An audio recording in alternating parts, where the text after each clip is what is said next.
చేసి ప్రజా సమస్యలను పరిష్కరించడానికి ఒక వేదికగా మార్చిన చరిత్ర మాది అధ్యక్ష. అదేవిధంగా అధ్యక్ష, ఈరోజు ఉత్తమ్ కుమార్ రెడ్డి గారు కూడా చెప్పినారు, కులగణన మీద మంత్రివర్గ ఉపసంఘాన్ని వేసింది మేము అధ్యక్ష. మా ప్రభుత్వం 1931లో చేసిన కులగణన మళ్ళీ ఎప్పుడు జరగలే. మండల్ కమిషన్ 52% బీసీలను గుర్తించి 27% రిజర్వేషన్లను రికమెండ్ చేస్తే ఆ 27% రిజర్వేషన్లు బలైన వర్గాలకు మొదటిసారి వచ్చింది. మండల్ కమిషన్ కూడా నిర్ధారించింది 52% బీసీల లెక్క.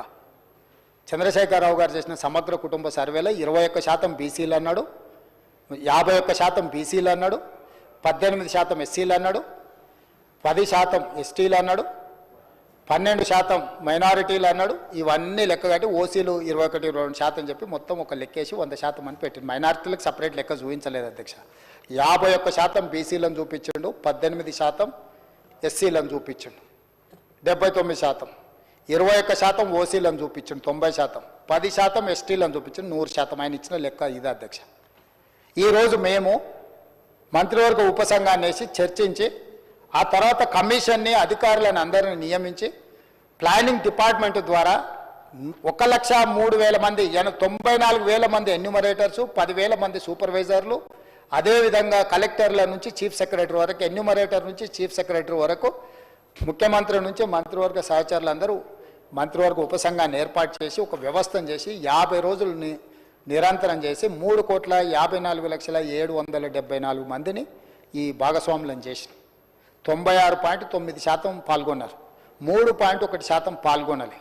వాళ్ళకు కూడా రెండో అవకాశం ఇచ్చినాం. మేము పాతది తప్పన్నారు అన్నందుకు ఏలే అధ్యక్ష. 3.1% సర్వేలో పాల్గొనలేదు కాబట్టి రెండో అవకాశం కూడా ఇచ్చినాం. అప్పుడేమో ఎన్యూమరేటర్లు ఇంటింటికి వెళ్ళి ఇంటికి స్టిక్కర్ వేసి 150 ఇండ్లకు ఒక్కొక్క ఎన్యూమరేటరు 50 రోజుల్లో 1-4 సార్లు పోయినా రోజుకు 8 నుంచి 10 ఇండ్ల కంటే ఎక్కువ చేయొద్దని ఒక పద్ధతి ప్రకారం చేసినాం.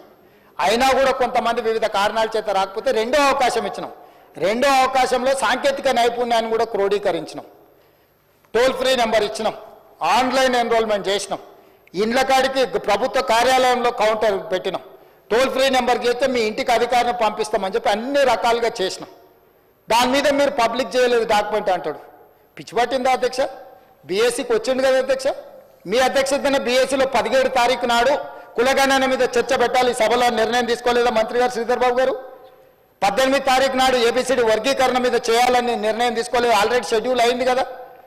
గతంలో సభలో చర్చించిన, సభలో వివరాలు పెట్టినాం. మళ్ళీ ఎంఐఎం నాయకుడు అక్బరుద్దీన్ ఓవైసీ గారు వాటి వివరాలను కూడా సభలో పెట్టండి అంటే ఎస్ డెఫినెట్గా ప్లే చేస్తామన్నాం. 17 తారీఖు నాడు కులగణన మీద, 18 తారీఖు నాడు మాదిగా ఉపకులాల వర్గీకరణ మీద సభలో చర్చ చేయాలని ఆల్రెడీ షెడ్యూల్ అయింది కదా అధ్యక్ష. తమరే రిలీజ్ చేసిరు కదా, మళ్ళీ పెట్టలేదని మాట్లాడతాడు ఏంది అధ్యక్ష? నోరు తెరిస్తే అబద్ధాలేనా?